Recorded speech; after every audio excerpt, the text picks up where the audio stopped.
मैया या डोंगरांना या ठिकाणी या घाटावरून चिरत पुढचा प्रवास करत असते आणि या ठिकाणचं सकाळी एकदम 7 डिग्री सेल्सिअसच्या तापमानातील हे लाल बाबाजी की कुटिया आणि पूर्ण आश्रम हा लाल रंगाचा आहे। तर मध्ये गेल्यावर आपण बघूच आश्रमाचं मधून एकदा आपण दर्शन घडवू। तर अशा ठिकाणी प्रचंड वेगाने आणि भरधाव हे मैयाचं रूप आपल्याला बघायला मिळतंय। हे मैयाचं हेसाळलेलं रूप आपल्याला बघायला मिळतंय आणि इकडे सुद्धा, परंतु इथं फक्त एवढंच पात्र आता मैयाचं आपल्याला दिसतंय। पुढे सुद्धा त्याच प्रकारची परिस्थिती, साईडनं छोटी छोटी कपारी दगड।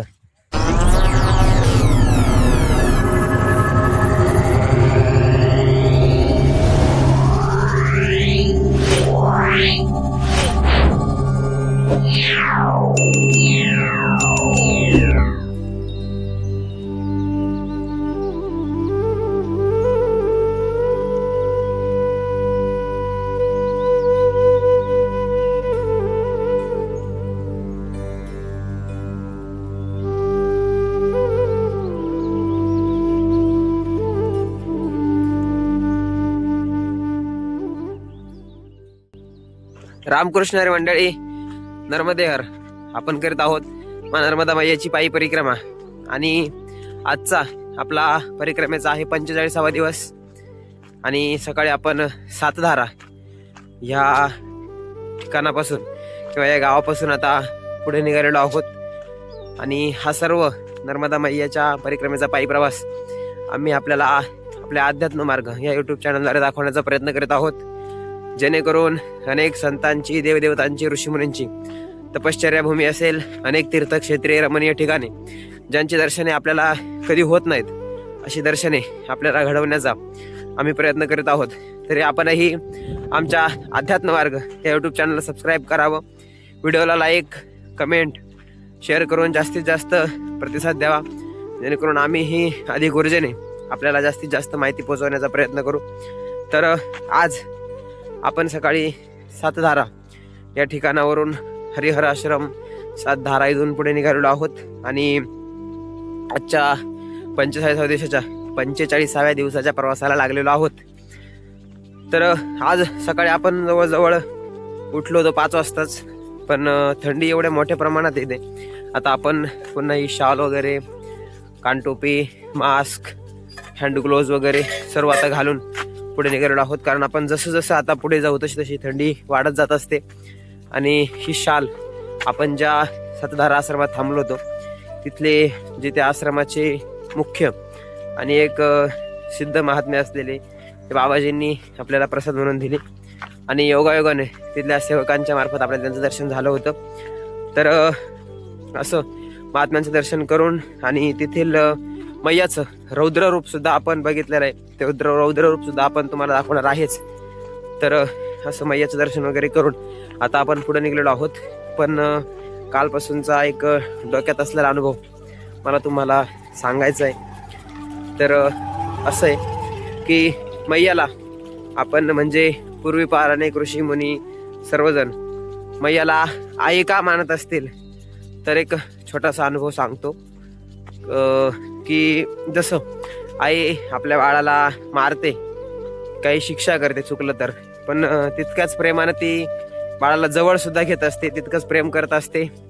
अगदी त्याप्रमाणे जसं काल आपण बघितलं की आपल्याला म्हणजे असं कुठं आश्रम वगैरे जेवणासाठी भेटला नव्हता, नक्कीच जशी आई उपाशी ठेवत नाही तसं आपणही उपाशी राहिलो नाहीच, आपल्याला काही ना काही खायला भेटलं, चहा, खारी वगैरे सर्व गोष्टी आपल्याला भेटल्यात। पण संध्याकाळी जेव्हा आपण आश्रमापर्यंत पोहोचलो, आश्रमात पोहोचल्यानंतर आपल्याला काय काय अनुभवायला भेटलं, तर त्यात सर्वात महत्त्वाची गोष्ट म्हणजे आपण गेले आपल्याला लगेच चहा भेटला। त्याच्यानंतर अतिशय स्वादिष्ट असं जेवण, त्याच्यामध्ये डाळ असेल, भाजी असेल, मसाले भात, रोटी, अतिशय सुंदर जेवण आपल्याला जेवायला भेटलं। त्याच्यानंतर उबदार अशी पांघरुणं आपल्याला तिथे पांघरायला भेटले। त्याच्यानंतर सकाळी आपण जेव्हा उठलो, आपलं आवरेपर्यंत तिथल्या सर्व संत सेवकांनी आपल्याला चहाची वगैरे व्यवस्था केली होती आणि चहा पिऊन आपली आरती वगैरे होण्याच्या आत त्यांनी आपल्याला हलवा आज खाण्यासाठी दिला होता। त्याच्यानंतर महात्म्यांचं दर्शन वगैरे घडलं. ह्या सर्व गोष्टी मैयानं आपल्याला अनुभवून दिल्या. त्यानंतर नर्मदा मैयाचं रौद्र रूप सुद्धा आपल्याला बघायला भेटलं. तर असं आई आपल्याला काही चुकलं तर शिक्षा करते आणि त्याच्यानंतर पुन्हा तितकंच प्रेमानं बाळाचा सांभाळ करते किंवा बाळाला जवळ सुद्धा घेते. अशा प्रकारचं हे नर्मदा मैयाचं एक आपल्याला अनुभव म्हणता येईल की जितकी मैया आपल्याला काही ठिकाणी चुकल्यावर थोडीशी त्रास सहन करायला लावते, पण तितकंच प्रेमानं मैया आपला सांभाळ करत असते. म्हणून नर्मदा मैयाला आई म्हटलं जातं किंवा सर्वच आपल्या जन्मात आहेत त्यांना आई म्हटलं जातं. त्याचा आपण जसं जसं जवळ जाऊ तसं आपल्याला त्याची जाणीव होत असते. असा हे मैयाचं स्वरूप आहे आणि असा छोटासा आपला अनुभव आहे. तर अशा प्रकारे आज आपण पुन्हा आपल्याला कानटोपी वगैरे काल बर्मनमध्ये खरेदी केली. ही बाबाजींनी दिलेली शाल आहे आणि ती प्रसाद म्हणून आपण आता पांघरून पुढे निघालेलो आहोत. मैयाचं छोटंसं दर्शन, छोटंसं म्हणजे अतिशय रौद्र रूप ज्या ठिकाणी आपल्याला आज म्हणजे पहिल्यांदा बघायला मिळालं. आपल्याला पुढे धुवाधार लागताच, छोटी धुवाधार लागते, त्याच्यानंतर मोठी धुवाधार लागते. पण त्याच्या अगोदर आजचं जे विशेष मैयाचं आपल्याला सकाळी दर्शन झालं, अगदी सकाळी सकाळी एकदम थंडीमध्ये, जवळजवळ 6 ते 7 डिग्री सेल्सिअसच्या थंडीमध्ये.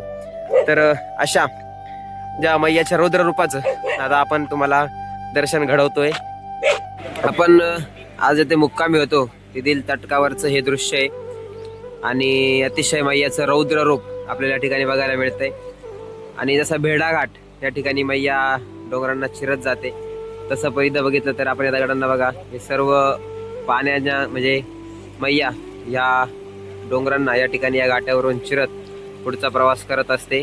आणि या ठिकाणचं सकाळी एकदम 7 डिग्री सेल्सिअसच्या तापमानातील हे आपल्याला जसं धुवाधार, मोठी किंवा छोटी धुवाधार आहे त्या प्रकारचं एक छोटंसं मैयाचं रौद्र रूप आपल्याला या ठिकाणी बघायला मिळतंय. आणि अतिशय आनंद आणि मनाला मोहित करणारं हे दृश्य, या दृश्याचा आनंद आपण सध्या घेत आहोत.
अशा पगदंडीने बर्मनच्या पुढे आपण आलोय. बर्मनच्या पुढे बऱ्यापैकी रोडचा प्रॉब्लेम आहे असं आपल्याला डायरेक्ट सांगितलेलं होतंच, पण इकडून छोटी धुवाधार वगैरे आहे आणि बघण्याकरता आता हे जर डोंगराच्या पलीकडून बाजूने मैयाचं पात्र आहे आणि मैयाचं पात्र इथून दिवसेंदिवस कमी होत चालतं. आता ह्या नाल्यातून आपण पुढे जाऊ. पुढे गेल्यानंतर आपल्याला रमपुरा वगैरे गावं लागतात, छोटी धुवाधार वगैरे लागते. आपल्याला भेडाघाट पशी मोठी धुवाधार लागते, ती आपल्याला दक्षिण तटावरून जास्त प्रमाणात बाहेर दिसते. पुढून परत ओंकारेश्वरकडे जाताना छोटी धुवाधार इथं आहे, पण तिथं पण आता परत एका धरणाचं बांधकाम चालू आहे. बांधाचं काम चालू असल्यामुळं तिथं बघू आता आपल्याला दिसतंय का नाही धुवाधार. पण असं पण आता कुडी या गावातून पुढं निघलेलो आहे. कुडी, धरमपुरी वगैरे गावात क्रॉस करून आपण छोटी धुवाधार, रमपुरा या मार्गाकडे चाललेलो आहे. आणि तिथं आपण डोंगर चढून गेलो थोडासा की पुन्हा आपल्याला मैयाचं दर्शन होईलच. अशा वावरातून आपण आता पुढे चाललेलो आहे. तटाचे सगळे वावराचे रस्ते जवळजवळ आहेत. काही ठिकाणी चांगले असतात, काही ठिकाणी पाणी वगैरे भरलेलं असलं की मग प्रॉब्लेम येत असतात थोडे. बट ठीक आहे, मैयाचं दर्शन होत असतं. आणि थंडीच्या दिवसामध्ये थकवा पण जास्त जाणवत नाही गार वातावरण असल्यामुळं. आणि या बाजूला जर बघितलं तर पुढं आता मैयाचं पात्र आहे, हे खाली मैयाचं पात्र आहे आणि इथून आपल्याला मैयाचं पात्र दिसेल. पात्र आहे जरा, आणि दिवसेंदिवस हे पात्र आणखी आता बारीक होत चालत, कारण हळूहळू पुढे संगमांनी पात्राचा विस्तार होत चालत. सध्या हे पात्र थोडं आता बारीक दिसतंय, जरा चढून आल्यामुळे दम लागलाय. आणि इथं बघितलं तर ठिबकमुळे रोडचा परत प्रॉब्लेम झालाय. तर पूर्ण रोड चिखलात आहे. बाहेरून जरी गेलं तरी आता कुठून तरी चिखलातून जावंच लागणार आहे. तर चला, इथून आता चिखलामधूनच जावं लागेल. आता काय ऑप्शन नाही, सगळीकडून ठिबकच आहे. हा, काय कर, रोड नाही. जाऊ ना रोड ना, आता तिथं पुढं बघू ना, जिथं रोड लागेल ते रोड नाही. अरे इथं तर पूर्ण चिखल आहे रे, बाहेरून जावं लागेल इकडून, तिकडून लय चिखल आहे.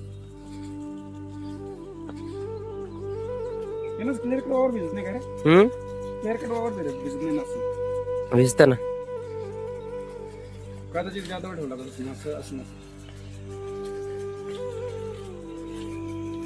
अरे यांचे रस्ते वावर उताराचे आहेत ना, भरणी केली तरी भरणी होत नाही ना नीट. मोकळी भरणी केली तर स्प्रिंकलर लावला त्यांना. आणि इथे मैयाचं पात्र आहे. इथून पुढे आता असंही पात्र दिवसेंदिवस छोटं छोटं होत जाताना आपल्याला दिसेल. त्याचं दर्शन आपण वेळोवेळी तुम्हाला घडवणारच आहोत, त्यात काही विषय नाही. तर मैयाच्या तटकावरून असं आता चिखलाच्या ही पाणी भरलेलं आहे पूर्ण. इथे हात पाय बघा, आतमध्ये गेलेले पाय, पूर्ण चिखल भरलेले रोड आहे. आणि वावरातून जसं जसं आपल्याला चालण्यासाठी सोयीस्कर असेल अशी वाट आपण आता पकडण्याचा प्रयत्न करतोय.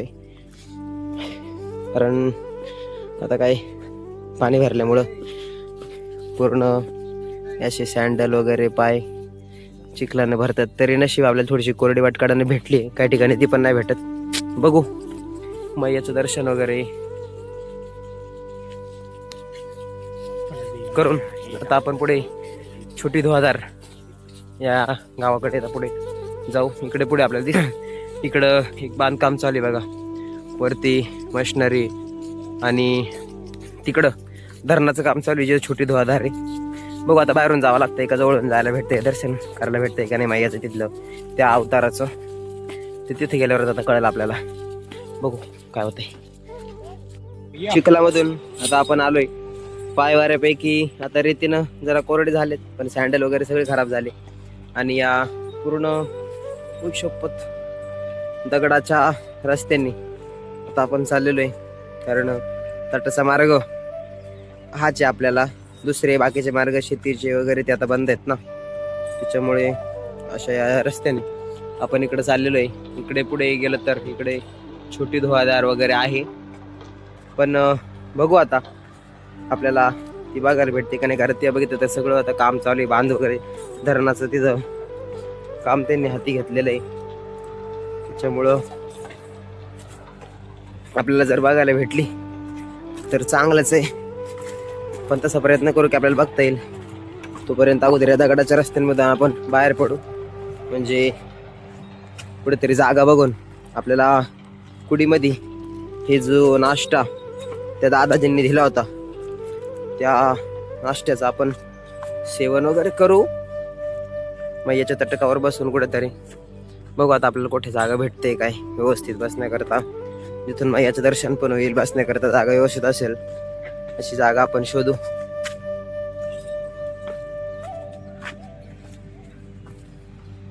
आणि बघा इकडं बांध चालू आहे वरती, त्याच्यामुळे मैयाचं पाणी बाहेरच्या बाजूने इकडं काढून दिलेलं आहे. आपल्याला तर वरती गेल्यावर दिसेल. सुंदर असं दृश्य आहे. इकडे मैयाचं पाणी वळवून दिलेलं आहे, म्हणजे या बाजूला वरती काम चालू आहे आणि इथून काही अंशातून पाणी नळ्यामधून काढलेलं आहे, पण बाकीचं पाणी ह्या मार्गाने काढून दिलेलं आहे. आता आपल्याला बघायला मिळतंय. आणि मैयाचा प्रचंड वेग आपल्याला जो दिसतोय, आणि या वेगाचा आनंद, पाण्याचा आवाज, बाकी त्याच्यामध्ये विक्षेप करणाऱ्या मशिनरींचा आवाज, सगळंच एकत्र आहे. आणि हा वेग आहे, हा वेग काही दिवसानं मला वाटतं आपल्याला बघायला मिळणार नाही. कारण इथे जेव्हा बांध होतील तेव्हा हे पाणी पूर्ण स्टॉक केलं जाईल. त्यामुळे आपलं नशीब आहे, हा आपल्याला मैयाचे स्वरूप इकडे सुद्धा बघायला मिळते. इथे जे दगड वगैरे आहेत आणि पुढं काही दगड आहेत वरच्या बाजूला, तर असं हे भेडाघाट सारखंच एक छोटी धुवाधार या ठिकाणी आहे. आणि इथं मैयाच्या काठावर बसूनच आपण आता नाश्त्याचा आनंद घेणार आहे. अतिशय सुंदर हे मैयाचं दृश्य आहे आणि एवढा पाण्याचा वेग आपल्याला बघायला मिळतोय. आता इथं बघा, या दगडांपाशी पाणी आता गेलेलं आहे. पुन्हा ते वेगामुळे एखादी लाट पुन्हा येते आणि या भागात पाणी येत असते. बाई लाट पुन्हा अशी मोठी जाणारी लाट आहे आणि अतिशय प्रचंड वेग मैयाचा आपल्याला बघायला मिळतो. परंतु अनेक ठिकाणी बांधाने पाणी स्टॉक केल्यामुळं आपल्याला तो वेग कायम असं बघायला मिळत नाही, कारण पाणी जरा स्थिर होतं. पण या ठिकाणी जर बघितलं तर प्रचंड असा मैयाचा वेग आहे. या बाजूला सुद्धा आपल्याला बघायला मिळेल, खाली जाताना मैयाचं प्रचंड वेगानं पाणी वाहत आहे.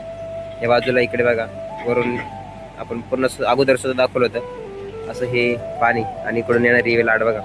आता हे जे पाणी येतंय, हे पाणी पुन्हा इथे येऊन आदळतं आणि अत्यंत पुढे आतमध्ये पाणी येतंय इतकं प्रचंड वेगाने आणि भरधाव हे मैयाचं रूप आपल्याला बघायला मिळतंय.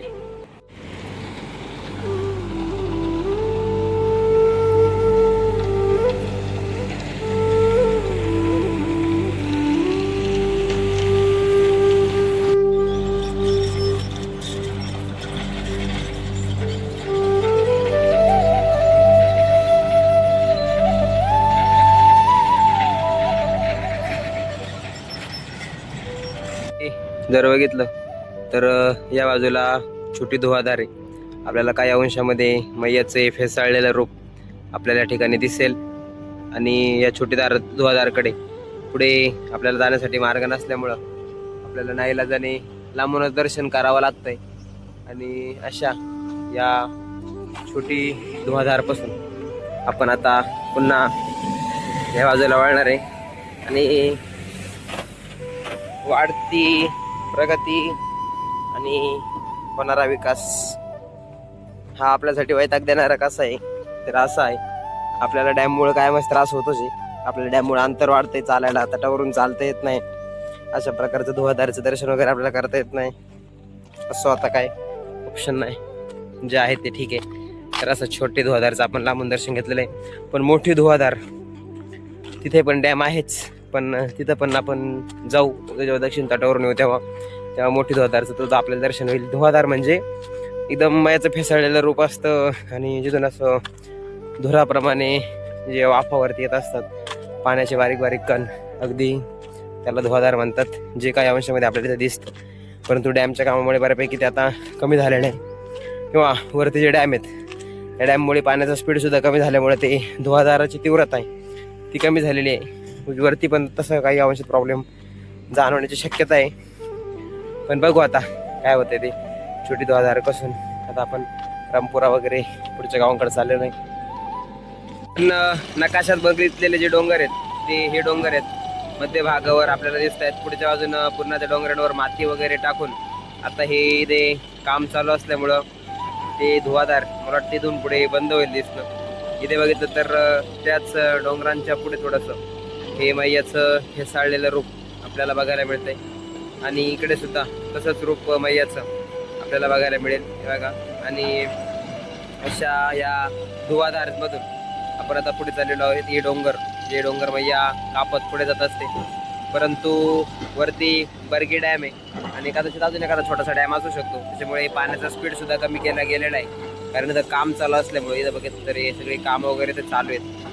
अशा प्रकारचं हे एकंदरीत छोटी धुवाधार होतं, ज्याचं आपल्याला एकदम जे नयनरम्य दृश्य आहे ते आपल्याला म्हणजे ज्याची आपण अपेक्षा करत होतो ते आपल्याला भेटले नाही. परंतु काही अंशामध्ये जे मधले डोंगर वगैरे आहेत काय ठेवलेले आहेत त्यांनी, त्याच्यावरून आपल्याला धुवाधारचा आपण अंदाज करू शकतो की धुवाधार किती सुंदर दिसत असेल. आणि बाकी काही डोंगरांवर त्यांनी माती वगैरे टाकून रस्ते वगैरे बनवले आहेत, जेणेकरून त्यांना जे डॅम वगैरे बांधायचे त्याच्याकरता. तर असं धुवाधारचं वगैरे आपण दर्शन करून पुढे जातोय.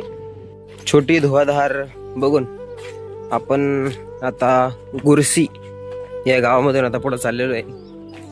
आणि गुरसी नंतर गोकाला आणि गोकाला गावानंतर रामपुरा आपल्याला असं रामपुरा गावाकडे दुपारच्या जेवणापर्यंत आपण पोहोचणार आहोत आणि कदाचित दुपारचं जेवण आपण रामपुरामध्येच करण्याची शक्यता आहे. तर बघू, गुरसी गावे आणि गुरसी गावातून मग पुढे गोकाला, रामपुरा नंतर केरापाणी नंतर डोंगरगाव वगैरे असा आपला प्रवासाचा असणार आहे. तर बघू, आपला आजचा प्रवास कुठपर्यंत जातोय. गुरसी या गावात आता आपण आलेलो आहोत आणि या ठिकाणी आश्रम आहे लाल बाबाजी की कुटिया. इथे जर बघितलं तर आपण दिसेल की लाल बाबाजी की कुटिया आणि पूर्ण आश्रम हा लाल रंगाचा आहे. तर मध्ये गेल्यावर आपण बघूच आश्रमाचं मधून एकदा आपण दर्शन घडवू. तर अशा ठिकाणी आता आपण नाश्ता करता जाणार आहे.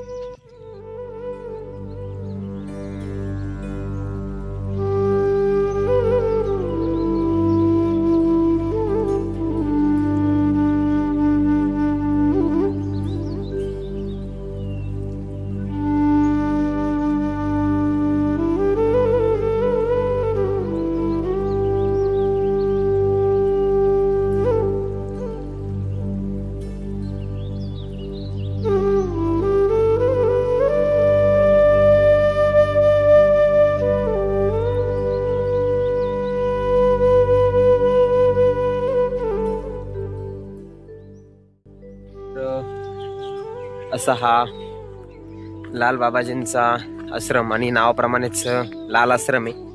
अगदी आश्रम सुद्धा लाल आहे आणि आतमध्ये बाबाजींचे वस्त्र वगैरे सुद्धा सरसकट लाल, अर्थात बाबांचं नाव आहे लाल बाबा.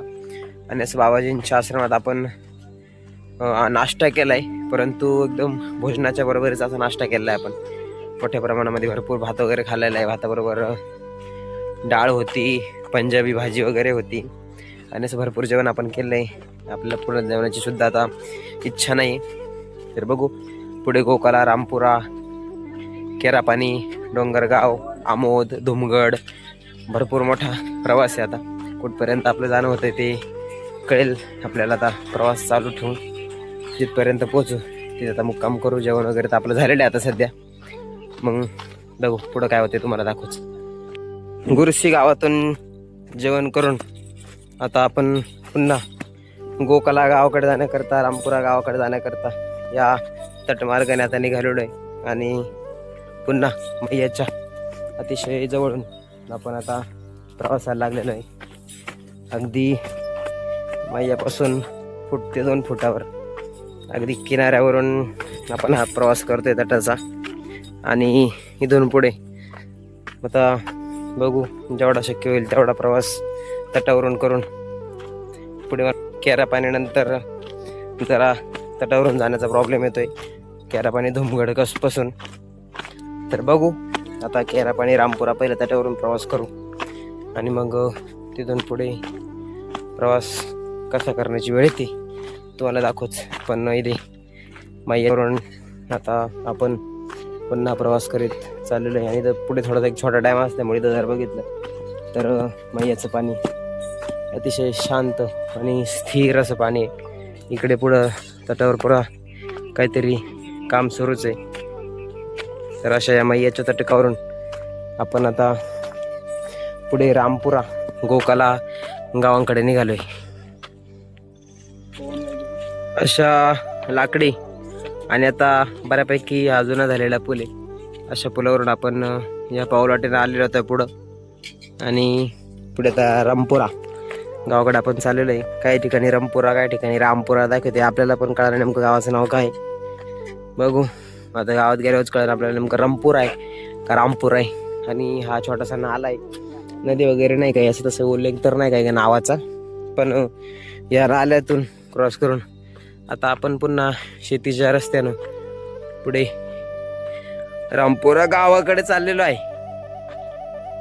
रामपुरा गावातून पुढे आल्यानंतर असे काही दृश्य आपल्याला दिसतंय. हे पूर्ण दगड आहेत सफेद आणि या बाजूला खाली सुद्धा आपल्याला दगड दिसतील आणि दगडांच्या मधून अर्थात या मधल्या भागातून मैया इथून पुढे जाते. इथं बघितलं तर एवढंच पात्र फक्त मैयाचं आहे. यो देवा विठ्ठला. तर असं छोटंसं पात्र आता मैयाचं दिवसेंदिवस होत चाललंय.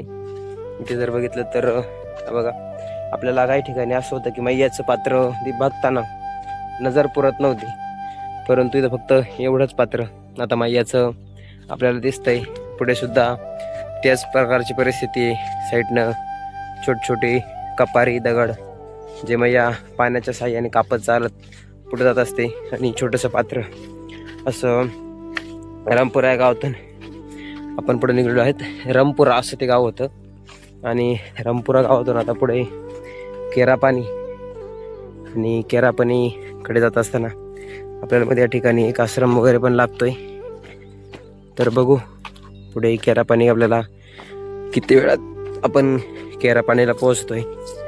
इकडे एक आश्रम सुद्धा आहे, शारदा आश्रम म्हणून काहीतरी नाव आहे. बघू, पण इकडे बघितलं तर आता छोटंसं स्वरूप जरा कमी प्रमाणात पात्र झालेलं की मैयाचं दृश्य.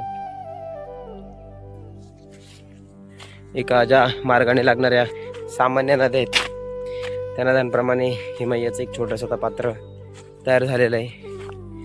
आणि पुढे ते पात्र दिवसेंदिवस आणखी बारीक होत चालणार आहे. तर बघू, तिथे आता आश्रम आलेला आहे या बाजूला. तिथे आश्रमात वगैरे थोडासा विसावा घेऊन मग आपण केरापानी आणि केरापानीवरून डोंगरगावला वगैरे जाऊ.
आता मैयाच्या तटकावरून केरपाणी गावात आपण आलेलो आहे. इथं आपल्याला गावाचं नाव दिसेल, मेन रोड केरपाणी.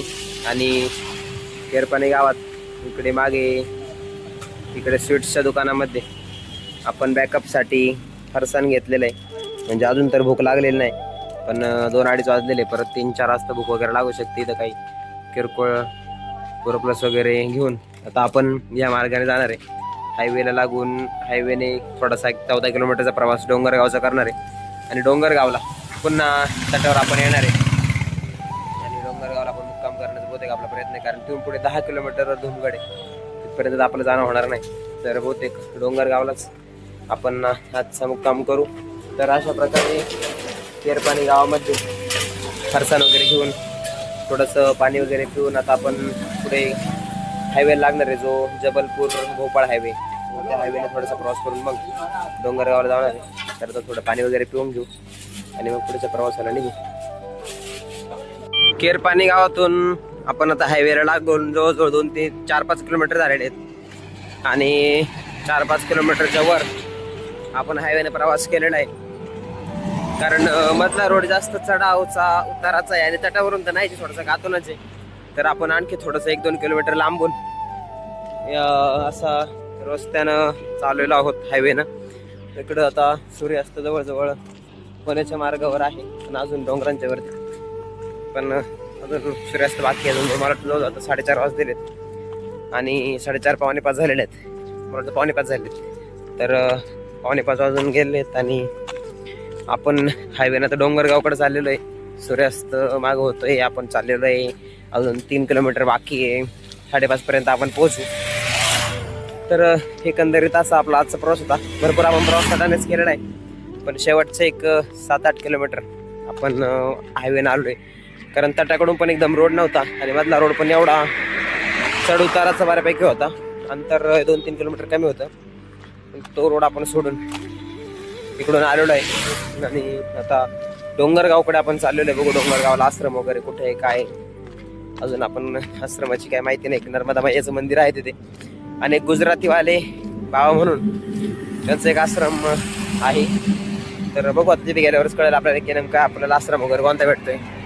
तर अशा प्रकारे आता आपण हायवे वाटतं जबलपूर भोपाळ असा नॅशनल हायवे आणि या चौपदरी हायवेवरून आता आपण डोंगरगावकडे निघलेलो आहे. बघू आता डोंगरगावला जाऊ. 5:30 पर्यंत आपण पोहोचण्याचा आपला मानस आहे, कारण आता आपले कपडे बंद व्हायचे आहेत वगैरे, बरीच कामं असते.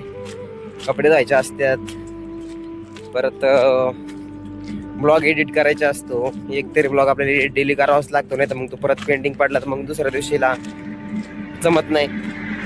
ब्लॉग एडिट करणे, परत एक ब्लॉग अपलोड करणे, त्यासाठी नेटवर्क वगैरे शोधणं सगळंच असतं. गेल्यानंतर फ्रेश होणं, आरती वगैरे करणं, वेळेवर जेवणासाठी तयार असणं, ब्लॉग एडिट करणं, ब्लॉग अपलोड करणं, भरपूर कामं असतात संध्याकाळी. पण आपल्याला दिवसभर आपल्याला हे का आपण फिजिकली असतं आणि संध्याकाळी जरा मेंटली डोकं लावून हे ते कर का थोडा हेडॅक असतो डोक्याला सगळं बघण्याचा. तर असो, त्या निमित्तानं आठवणी आपल्या तयार होत असताय. तुम्हाला पण अनेक गोष्टी बघायला मिळत असताय, अनेक गोष्टींचं दर्शन होत असतंय आणि हे सर्व करण्यामध्ये आनंद भेटत असते आपल्याला मुळात. म्हणजे कारण ब्लॉगिंग आपण सुरुवातीला जी चालू केली होती ती कोणतं असं टार्गेट ठेवून वगैरे केलेली नव्हती. तसं नर्मदे हर अजून पण तसं काही टार्गेट नाही, पण एक आनंद येतो आपल्याला व्हिडिओ वगैरे बनवण्यात. तर आपण ते करतोय, त्याच्यामुळे त्याचं काही फारसं त्रास वाटत नाही.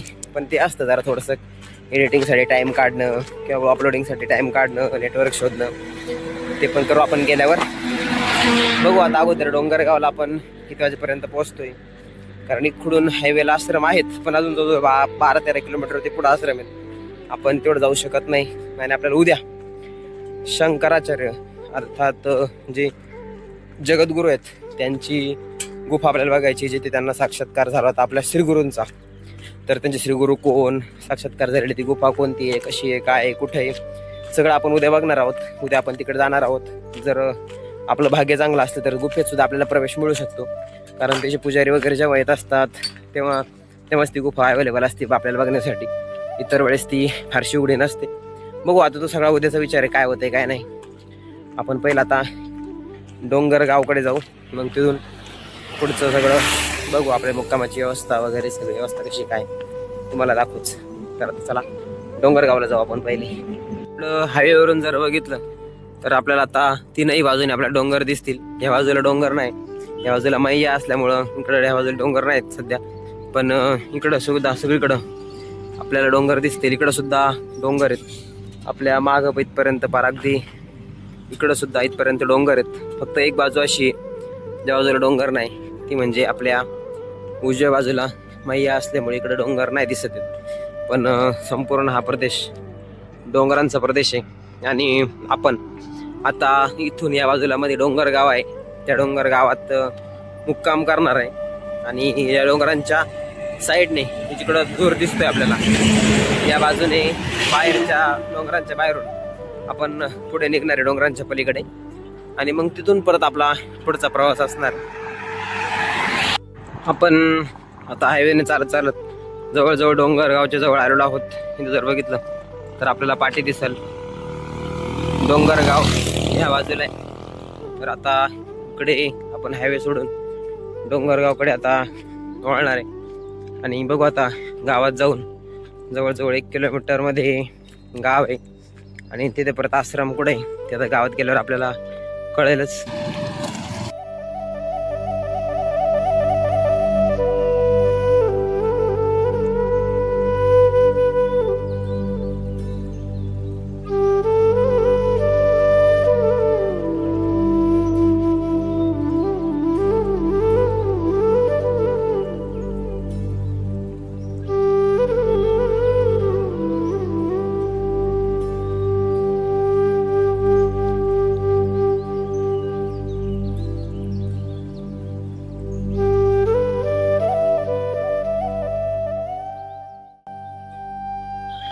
आता या डोंगर गावामध्ये आपण आता घाटाकडे चाललेलो आहे आणि जवळजवळ अशा प्रकारचा आपला 45वा दिवस सकाळी सुरू झालेला. आणि सकाळी आपण निघाल्यानंतर आपण सकाळी ज्या गावातून निघलो होतो ते गाव म्हणजे यार आज कोणतं गाव होतं रे मुक्कामाचं आपलं?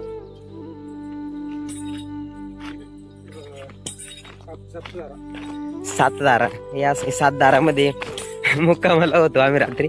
आणि सातदारा गावातून आपण आता निघाल्यानंतर पुढे धर्मपुरी नंतर गिरसी नंतर रामपुरा नंतर केरपाणी वगैरे ह्या गावामधून आपण आता हायवेनं जरा प्रवास करून डोंगरगावमध्ये आलेलो आहे. अशा प्रकारे आपण डोंगरगावमध्ये आता आलेलो आहे. आणि इकडे मैयाच्या तटकालाच आपला आश्रम आहे आणि तिथं आपला आजचा मुक्काम असणार आहे 45व्या दिवसाचा. तर एकंदरीत सकाळचं छोटी धुवाधार किंवा मैयाचं सकाळचं एकदम रमणीय रूप आपण बघून आता डोंगरगावमध्ये आपला आजचा 45वा दिवस विश्रांती घेतोय. तर बघू आता आपण आश्रमात वगैरे जाऊ आणि आश्रमात गेल्यानंतर आश्रम कसा आहे काय तुम्हाला दाखवूच. तर बघू अशा प्रकारचा आपला दिवस इथे डोंगरगावमध्ये येऊन थांबतोय. उद्या 46वा दिवस पुन्हा एकदा आपला प्रवास सुरू होईल आणि शंकराचार्यांची गुफा जिथे त्यांना गुरूंचा साक्षात्कार किंवा अनुग्रह झाला ती आपण बघायला जाणार आहे. तर बघू एकंदरीत तो पुढचा प्रवास कसा असेल तुम्हाला कळेलच. तर आपण गेल्यानंतर आश्रम तुम्हाला दाखवूच. बाकी भेटू उद्याच्या भागात.